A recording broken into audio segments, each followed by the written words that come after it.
अस्सलाम वालेकुम students, welcome to Muna chemist channel. जी, तो आज हम फिर एक नई वीडियो के साथ हैं। Today topic is about the types of rate. हम चैप्टर नंबर 11 पढ़ रहे थे फर्स्ट ईयर केमिस्ट्री का। तो जो टॉपिक हमने आज डिस्कस करना है वो है types of rate. Types of rate topic exact तो आपकी बुक में इस हेडिंग के नाम से नहीं है, मैं खुद बता रही हूँ, मेन हेडिंग है। असल में ये जो टॉपिक है ना, टाइप्स ऑफ रेट, ये डिस्कवर कर रहा है दो पॉइंट्स को, दो इम्पोर्टेंट पॉइंट्स को, जिसको मैंने शॉर्ट वीडियो में डिस्कस किया था कि मैं आज आपकी वीडियोस में बताऊंगी। वो है नंबर 1 इंस्टेंटेनियस रेट, दूसरा है एवरेज रेट। इंस्टेंटेनियस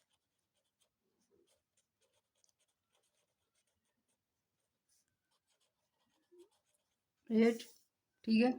उसके बाद हम एवरेज रेट को डिस्कस करेंगे, लेकिन स्टूडेंट उसको मैं लिखने से पहले आपको इसकी डेफिनेशन एग्जैक्ट बता रही हूँ, जो आपने अच्छे तरीके से याद करनी है। The rate at any one instant, definition क्या है? The rate at any one instant, ठीक है, during a specific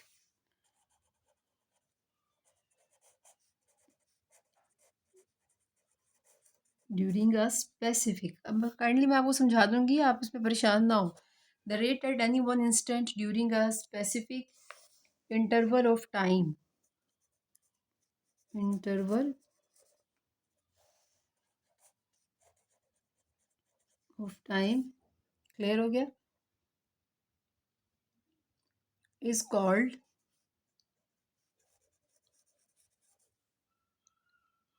instantaneous rate. एक तो ये टाइप है, this is the first type of the rate. अब सेकंड टाइप कौन सी है? सेकंड टाइप है average rate.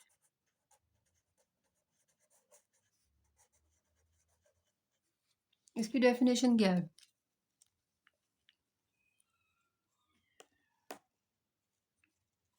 The rate of reaction, the rate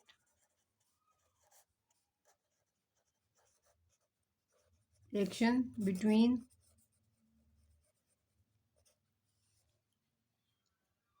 two specific time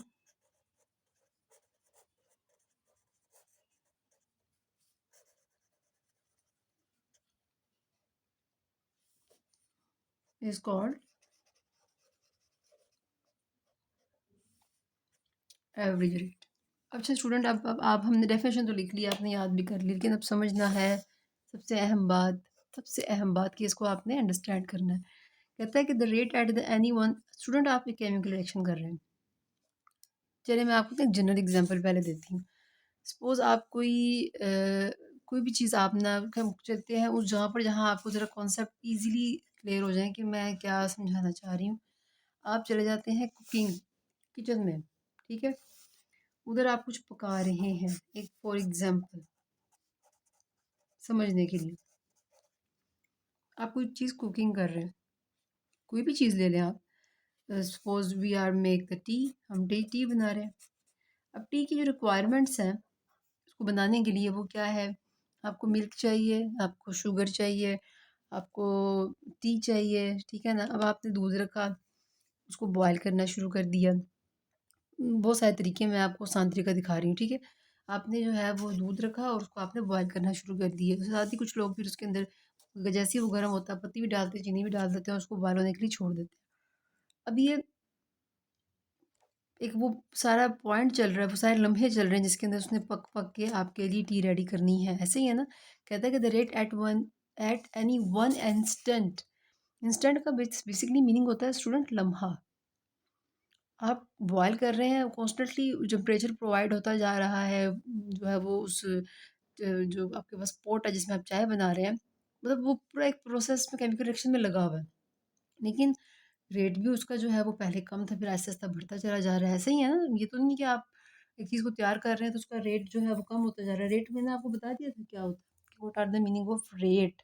rate किससे कहते हैं, ठीक है। हम दूसरे लफ्ज़ों में इसको स्पीड भी कहते हैं। तो स्पीड की इंक्रीज़ करने से भी जो है टेम्परेचर में चेंजेस आने की वजह से बहुत सारे मामलात में चेंज आ रहा होता है। तो वो कहता है कि the rate at any one instant during a specific interval of time is called the instantaneous rate. यानी कि आप टी बना रहे हैं, मैं आपसे कहती हूँ कि आप जब शुरू कर रहे हैं चाय बनाना, तो आपने दूध डाला, पत्ती डाली, चीनी डाल दी। अब आप जब चीनी डाल लेते हैं तो उस दौरान तक दूध तो गर्म हो चुका है, पत्ती भी कुछ हद तक अपना रंग छोड़ देती है। मैं आपसे कहती हूँ कि अब जब आपने ये इसमें शुगर ऐड किया ना, इस दौरान आपने इसका रेट ऑफ रिएक्शन जब फाइंड आउट करना है, क्योंकि ये एक स्पेसिफिक इंस्टेंट हो गया। This is a one instant, एक पॉइंट है जहाँ आपने जो है वो रेट ऑफ रिएक्शन को फाइंड आउट करने की कोशिश की है, but at the specific point. Totally किसी उसका रिएक्शन का रेट नहीं होगा, वो स्पेसिफिक एक पॉइंट का होगा, यानी कि वन इंस्टेंट, वो लम्हा, उसे हम लोग कहते हैं इंस्टेंटेनियस रेट। इसी तरह एवरेज रेट की बात करेंगे तो स्टूडेंट वो होता है इनिशियल और फाइनल की एवरेज रेट के पॉइंट ऑफ व्यू से। आप देख सकते हैं इसमें दो बातें, जब आपने शुरू किया तब आपने rate of reaction count calculate कर लिया, और जब आपने इसको फाइंड एंड कर दी तब भी आपने इसको उसका जो है लास्ट वाला rate of reaction find out कर लिया। तो अब इन दोनों का जो स्पेसिफिक पॉइंट होगा, ये डेफिनेशन क्या है, the rate of reaction between two specific inter time. तो स्पेसिफिक टाइम के दरमियान जो रेट ऑफ रिएक्शन है उसे हम लोग कहते हैं एवरेज रेट। एवरेज का स्टूडेंट आपने को पहले भी सुना होगा, छोटी क्लासेस में मैथमेटिकल एवरेज कांस्टेंट निकालना होता था। आपको पता कि हमारे पास दो वैल्यूज़ होती थी कि इनिशियल एक फाइनल, उनको आप प्लस करते थे, टू पे डिवाइड कर देते थे, या आप जितनी वैल्यूज़ होती थी उतनी ही वैल्यूज़ पर उनको प्लस करके उतनी ही क्वांटिटी पे उसको आप डिवाइड कर देते थे। यानी अगर फ़र्ज़ करो आपके पास 5 वैल्यू है, तो पाँचों को प्लस किया और 5 पे ही डिवाइड कर दिया, तो हमारे पास एवरेज वैल्यू आ जाती थी। तो ये तकरीबन वही बात है, लेकिन चूँकि ये एक रिएक्शन हो रहा है, और रिएक्शन में 2 ही कंडीशंस हैं, एक जब आप उसको स्टार्ट करते हैं, और दूसरा जब आप उसको फाइनल कर रहे होते हैं। आई होप सो कि ये दो बातें तो आपको क्लियर हो गई है। स्टूडेंट इंपॉर्टेंट क्वेश्चन है, इसको बड़े अच्छे तरीके से याद करना होता है। फिर रेट ऑफ रिएक्शन को हम लोगों ने मैथमेटिकली एक्सप्लेन करना होता है। मैथमेटिकल रिप्रेजेंटेशन, ये बच्चों को बड़ा बुरा लगता है, पता नहीं क्यों, कहते हैं एमसी क्या है, मैथमेटिकल क्वेश्चन। स्टूडेंट्स में कुछ भी नहीं है। आपने जो चीज़ सेंटेंस फॉर्म में एक्सप्लेन की है ना, अब आप उसको एक्सप्लेन करेंगे इन दी फॉर्म ऑफ मैथमेटिकल। ये छोटा हो जाता है उसकी निस्बत, उसमें इतने सारे जुमले लिखने पड़ते हैं। इसमें आपने क्या लिखना है, डी रिप्रेजेंट करता है रेट ऑफ रिएक्शन को, ठीक है, और एक्स कंसनट्रेशन है, तो rate of concentration divided by time consuming for this purpose. अब आप रिएक्शन करवा रहे हैं, रिएक्शन को होने में कम वक्त लगता है, ज़्यादा लगता है, वो आपकी हेडिक नहीं है, लेकिन उसको रिप्रेजेंट किया जाएगा क्योंकि उसकी वैल्यू है। क्योंकि कोई रिएक्शन बहुत जल्दी होता है, कोई रिएक्शन बहुत देर से होता है, कुछ रिएक्शन मॉडरेट लेवल पर होते हैं। ये सब चीज़ों को हमने बात इनके बारे में डिस्क्रिप्शन तो देनी है ना, तो फिर इसीलिए रेट ऑफ रिएक्शन को D x over D T से रिप्रेजेंट किया जाता है। डी एक्स जो है वो बेसिकली वही कि कंसनट्रेशन में जो चेंजेस आ रही होती हैं उसको डी एक्स से रिप्रेजेंट करते हैं, और डी टी जो है वो बेसिकली टाइम इंटरवल है। आई होप सो को ये आपको बेसिक जो है क्लियर हो गया। अब हम चलेंगे डिटेल में, कि ताकि आपको ना मज़ीद जो है वो क्लियर हो जाए। अब इसको स्टूडेंट हमने ना ज़रा थोड़ा सा उस तरह से एक्सप्लेन करना है, ये तो मैंने आपको बेसिक बता दिया। अब हम करेंगे बेसिक के अलावा एग्जैक्ट एग्जांपल से। आप एक रिएक्शन करवा रहे हैं, रिएक्शन में आपके पास जनरल इक्वेशन रिएक्शन बनता है, एक ए आपके पास रिएक्टेंट है जो बी प्रोडक्ट में कन्वर्ट हो रहा है। अगर आपको कहा जाए कि स्टूडेंट इसको आप उसमें रिप्रेजेंट करें रेट ऑफ रिएक्शन में, तो आप कैसे करेंगे? सिंपल, कोई परेशानी की बात नहीं है, सिंपल। सबसे पहले रेट ऑफ फ्रिक्शन लिखना है इसका। आपने कहना मैडम ये देखिए रेट ऑफ फ्रिक्शन लिखा हमने, क्लियर हो गया। अब ए टू बी चेंज हो रहा है ना, ए से बी में चेंज हो रहा है, यानी कि ए टू बी में चेंजेस आ रही हैं, तो हम लिखेंगे डी। डी जो है वो चेंज को रिप्रेजेंट करता है, किसको चेंज किया जा रहा है? ए को, और ज़ाहिर बात है इसको चेंज होने में जितना टाइम इंटरवल है वो डी टी है, क्लियर हो गया। अब इसको बी में चेंज करते हुए जितनी भी टाइम कंज्यूमिंग होती है वो हम इस तरह करते हैं। अब मुझे ये बताएं दो बातें, ये जब शुरू होता है तो इसकी वैल्यू आहिस्ता आहिस्ता डिक्रीज़ होती है, और इसकी वैल्यू आहिस्ता आहिस्ता इंक्रीज़ होती है। ऐसे ही हुआ कि नहीं? बिल्कुल ऐसे ही हुआ। और आपने नोट किया होगा ब्रैकेट में मैंने सिर्फ जस्ट जो ए और बी को लगाई है, सॉरी यहाँ बाय मिस्टेक हो गया स्टूडेंट, यहाँ बाहर डी लगाना, खाली ये ब्रैकेट इधर लगेगी, ठीक है।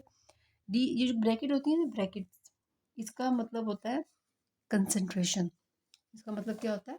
कंसंट्रेशन। ये concentration of A represent in the form of bracket A, और मतलब कि मैं ब्रैकेट क्यों लगा रही हूँ, कंसंट्रेशन को लिख रही हूँ। माइनस ए प्लस बी का मतलब सिंपल है, नेगेटिव का मतलब होता है कि वैल्यू डिक्रीज़ हो रही है और पॉजिटिव का मतलब होता है वैल्यू इंक्रीज़ हो रही है।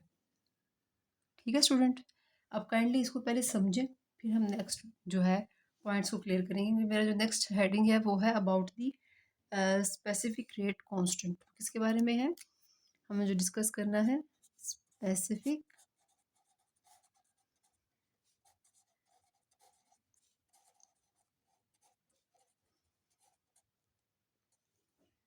ओके। और आप मेरे चैनल पे नए तो काइंडली स्टूडेंट सब्सक्राइब कीजिएगा प्लीज़। और दूसरा, अगर बात समझ आती है वीडियो की अच्छी तरीके से तो लाइक भी कीजिएगा, कोई प्रॉब्लम है तो काइंडली कमेंट बॉक्स में पूछ लीजिएगा। आई होप सो कि आपको ये सब बड़ा अच्छा समझ आ गया होगा। ओके, अल्लाह हाफिज़।